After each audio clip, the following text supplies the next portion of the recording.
Greetings and salutations to our fine podcast audience. Welcome to episode 142. We made it. Here we As are. always, here we are. We're back. We got Ed, we got me, Jason, we got Nathan. We're all part of the teaching team here at Community Christian Church, and we're glad you're joining in with us. We're going to answer another question here in just a few moments. We also have our wonderful producer, Charlie, is right behind that camera. Charlie's here. How you doing, Charlie? Doing great. He is doing great. We've recorded, this is our third one to record today, and He is ready to go home. he's ready to go. He's like, will y'all just get on with it, be done with this thing so I can He understands why Bill walked out. leave. He does. I've got a Fresca now, so I have some. he's got a Fresca. Good He for has you. a Fresca. He's God doing all bless right. him. I have a cherry. Nathan also Coke. has a Fresca. He I has think, a Fresca. I think I'm out. Oh, And you're and I No, I got a didn't. little bit. I hadn't said this, but someone started putting LaCroix, I LaCroix don't in know. our We don't know how to refrigerator say here it. at the office. La Croix. Is that how you say it? I don't know. It's that sparkly water that doesn't have I any can sugar. promise you, whether it's in a language he doesn't speak or a language he does speak, he doesn't know how it's supposed to be pronounced. No. Sure. He just says whatever he La thinks. Croix. It sounds so much better when you say it that way, doesn't it? So yeah, so we got some good drinks these days. I did So whoever have put I that did in. have one of those this week, and it's the Pappelmoose flavor. I'm sure that's not That's how you probably say not that how you either. say it either, but it was Pappelmoose. really tasty. I hear it's supposed to be grapefruit, which I enjoyed. Okay, I like a good. I'm gonna have to grapefruit. look that up to see if grapefruit is also called pappelmoose. That's the way it's on the can, and Wow. a person here that I respect their opinion told me that's what that was. Oh. All right. Well, we will respect their opinion. Yeah. So, and I we dare will not say their name though. No. They would never hear it. but- never. Let's see if folks respect our opinions here in just a Yeah. few moments. Like I said last week when I was teasing this episode, that we had a question come in last minute, right before we headed into the studio to record. We record about 2 or 3 at a time. Somebody sent this question in, and it's real straightforward, so I didn't even write it down. I Oh, know what it is. say it. And so we're going to get after it. It's a little bit controversial, I bet, for some people, but that's okay. We're Will the okay. Braves win the World Series? I'm going to say no this year. Okay. Although all right. it's going to, That's what I'd have said last year. well, that's what, but you know what? You got a really good chance of being right. Oh, because yeah. only one team wins. And it's really hard to repeat. Really so that's hard. not the question. Go It's ahead. not the question. So we're just going to sit in the controversy here in just a Okay. minute. So here we go. The question is, an anonymous question came in right before filming time. Should a disciple of Jesus attend a same-sex wedding? Well, and my response when Jason originally said that to me, and I'll just say it out loud, was, "Are you invited? Are you invited Are or you not? Invited? Because if you're not invited, that's easy. Yeah, it's an easy. Weddings are expensive, and if they didn't invite you, it was probably It's for a not the reason. day where we just say, "Hey, everybody wants to come, come." Yes. That's not the way most weddings are. Yes. So if you were invited, you probably were carefully curated on their list of people they could afford to invite. Yes. At that point, I think, okay, I'll just say for me, the loving thing to do for me, if a person included me on their list and I know how much it cost, is if I can come, I'm probably going. Mhm. And for me, the thing I said following up with that is, I think you said the right word, Ed, is what's the loving thing to do? Right. And I assume when you ask that question, what you really want to know is, because you know that for me personally, I have determined in my conscience that marriage is between one man and one woman. That's what I biblically and in my conscience have determined for me personally. Doesn't mean that there are other people in my life who I love dearly who have come to a different conclusion. Right. Sure. Even other followers of Jesus that I know Right. who have come to another conclusion through their conscience and their study of the scriptures. And so I don't think it is a loving position to take for me to make a decision on whether or not I'm going to attend your wedding as to whether or not I agree with you on every single moral issue that exists in this thing. Well, Even if we just take the sexual part of Yeah. it, there are certainly heterosexuals that I have known Yep. that have been living together for years, which the Bible would say is not the right way to start that relationship. Exactly. Having sex, even having children before they're married, and then I get invited to that wedding. And I have gone to those weddings, so I don't know how I could decide to go to those weddings and not go to someone else who I also think, and I agree with you, man and woman. Yes. I- Also agree. All of that kind of, I don't know how I could do that.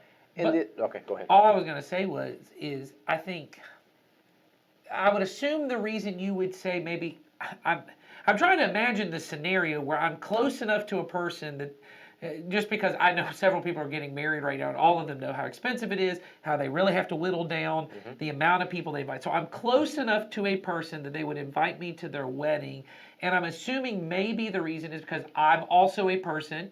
Well, I personally am, but I mean the person in this would be a person who would say, I believe that marriage is between one man, one woman. I get invited to a same-sex marriage, and I feel like I need to like maybe make a stand or make clear to these people I'm not on the same page. My guess is if you have not already had that conversation, you're close enough and they don't know what you think about the relationship. Wow. Today is not the time to have that conversation. Their wedding day, or even leading up to it, is not Yes. the time. Or You should have already they've had it. already made clear and they still have chosen to invite you, means that at that point, what would not going do other than to say, I am putting something up between me and you at this point. So at that point, I would also agree. I would attend, because there are other people in my life that I don't think they have a Christian marriage by the nature of they are not believers, and there are people in my life and they invite me to their weddings, and I see marriage as a sacrament that is given by God to the church, that it is a way that we do this, and these are people who are getting married, they're not believers, so it also is not a Christian marriage in that sense, but I would attend the wedding as I love these people. This is an important day in their lives, and I want to be a part of that. So that's my only reason for bringing it up, is if my reason to not go would be to take a stand, this would not be the first day to have that conversation. Here's what, and I'll play a little hypothetical here just for a second to make a bigger point. If I were a person who said, okay, I disagree with this relationship, with this marriage, I desire for that to change. I really would desire for that to change. Okay, let's say that you're that person. I'm not saying that's right or wrong. I'm just saying you are that. That's your take on it. I want to see this different. Is your protesting by your not showing up, or at least making it known in some kind of public way, your disagreement with that, is that A, going to accomplish your goal of seeing that something change in that relationship, and B, is it truly the most loving thing to do? Because what you've probably done by taking that stand, as you just said, Nathan, if I choose this is the moment I'm going to take my stand, what you have now run the risk of doing is you've probably brought distance in the relationship that you have with this person who loved you enough to invite you. And so now you've created some distance in that to where you probably have lost a little bit of credibility and a little bit of the right to then have any kind of influence on that person's life. So I think even if you're of that mind, you have probably done the opposite of what you would probably want to do. Again, not saying that that's what I think is the right thing to do, to take that stance on it. So for me, you're more poking holes in the idea of not going as a. If you're doing this out of pragmatism, right? I think you just did the opposite, right? You know, so you're probably not even accomplishing what you want to accomplish. But setting that all aside, I go back to what you both have mentioned. Is I really do. For me, it comes down to what is the loving thing to do that fosters relationship between me and this person, because I think in the end that's what matters over the long term. Whether I ever agree with anybody who gets married and the type of relationship that they have, I think what's most important throughout my lifetime is that we continue to be in a loving relationship with each other. Yeah. And I think to take some kind of moral stand in that moment, and it's a very special thing in this person's life, is probably not honoring to them, and I think in the end it's not honoring God. Well, and it's splitting hairs on a particular sin that you, and I don't say that, I do believe, again, marriage is between a man and a woman, so I don't want you to take my quotes as saying that I don't think that. I'm just saying, there are all kinds of things when I go to watch people in any kind of ceremony who I love, that we all could go, well, that's not exactly right in their life, and that's not exactly right in their life. So maybe I'm letting them think I think it's okay for them to do Right. these wrong things that are going on in their life that God doesn't think it's okay. The other thing I was sitting here thinking, they began the question, should a disciple of Jesus? Well, disciple just means I'm going to learn from Jesus to do what he did. And so I'm sitting here thinking, can I think of an example in Jesus' life where he attended something of a public center that other religious people thought he shouldn't go to? He went to Zacchaeus' house. Yeah, he goes Matthew's to Zacchaeus, house. he goes to Matthew's house. In fact, at Matthew's house, and they go, why do you hang out with these public sinners? And he goes, it's not the well that need a physician. Yeah. I mean, that's his answer. Yeah. So if I'm going to be like my master, I have to think, are there places where there were public sinners that other religious people thought we shouldn't hang out with, that Jesus decided to hang out with? And I go, well, yeah, I can think of those examples. Absolutely. And can I think of examples where Jesus decided to make a statement to public sinners to condemn them publicly? I can't. I can think of times where he had private conversations, go and sin no more. And I can think of places where he publicly condemned religious people for their hypocrisy. Sure. So, I don't know. It seems pretty clear to me that I think, following in the way of Jesus, if I get invited in today's culture where it is hard to whittle your list down, and by Nathan's criteria, they've already decided they know where I stand because I'm not making my first statement at their wedding. Yeah. Or they don't know. Or they don't Or they know. That's don't not know. today's not the day Today's to have not that the And day if they don't know, and this goes back to last week's podcast when we talked about giving a defense for your faith, if no one has asked you Right. to give a defense, then for you to then offer that Right. unsolicited Right. is also not warranted or loving either. Yeah. Yeah. You've come in and you wanted to be a witness to them of the way of Jesus, and you either didn't know they were gay, and now you find out, and you don't say anything until the wedding day, Right. or about the wedding. That doesn't seem like the right thing to do. You should have that conversation. So let's assume all those things we talked about are true. I think you go, but then again, it is, if you can't do it in faith, if you can't do it with a clean Sure. conscience, That's right. then the answer is you shouldn't do it. That's right. And then you have to have the tough Yeah. conversation of why. I just couldn't do it with a clean conscience. I still love Yeah. you. There's probably ways you can have that conversation. In It's a a tough, loving way. Yeah. Yeah. but not to make a statement. It's not to Yes. make a Yes. statement. It's got to be a tough, loving conversation where you say, Well, I that just, becomes a difficult, if that is something you feel like as a disciple of Jesus, it is my job to every possible sin or turn away from God's will, I have to publicly call out. That's a tough standard to live by in the majority thing. And I don't even say just in weddings, and not even like, I think in every wedding I go to, I could probably find some reason to stand up and say, well, let me throw this out well, and there. I'll say 20 years ago, maybe a little longer than that, when I first had the first, gay, lesbian people began to talk to me about church and how church treated them and how would we treat them and what could they do. And I would say things, they began to point out to me the hypocrisy of the church around heterosexual couples that weren't living up to the, Right. and divorced couples, which the Bible has some things to say about that.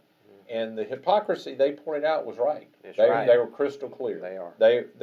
And so then I had to get really clear on, okay, they are reading the scripture. They're trying to figure things out too. It's not just somebody trying to prove a point. So we have to, if you're going to be the police on one side, that's Right. just the way I'll use it. If I'm going to take this one, you really need to be really clear that you're doing it on every kind of place, or then you're really just poking at somebody. Yeah. You've decided this person, for whatever reason, because you don't like what they do, is different than other people who clearly are also violating God's standards. That's a tougher thing, but It is. I don't know why people, I didn't see it until, again, a very loving person who was in that situation pointed it out to me, and I've been thankful for them since. It has helped me take a speck out of my eye, or a log, whichever one side of that you want to be on, that I did not know was there. Yeah. Okay. Well, we waded into the controversy. We're I'm okay. confident we did not get out of it. Oh, I'm sure. I bet we have And waded who deeper. knows? We might get other questions out of this. We might get comments. That's fine. And That's right. We welcome that. And if there's good criticism that you can point our way, we will Help us understand better. And understand it, and we will listen. And I'm not above correction. Yeah, that's I don't right. think either one of these guys are either. Yeah. We're just trying, like I said, I say this at the beginning of every podcast, we're trying to live in our world, think about our world, respond to our world in a Jesus-centered way, and that's what we try to do through everything. And the way of Jesus has to be love above all the other things, Yeah, and that's what we're trying to do. If we're off track, then in community, come bring some correction. Help us understand better. That we're okay with that. And we'll love you too. That's exactly right. Let's just have a conversation about it. That's right. So, all right. So if you have any other things, follow-up questions, anything else, and you never sent us a question, it's in the description. There's a link right there. You click it. You can send it. You can put your name on it if you want, and we'll talk directly to you, or you can just send in a question anonymously. We will always do our best to lovingly answer the questions you guys send. So thanks. Thanks for sending that in. Thanks for entrusting us with that question. Yep. That always means a lot to me, at least, when I read a question that I know someone cared enough about to entrust to us to give what God we think God's doing right now within us and within our community and in this world. So thanks for that, and we will see you next week.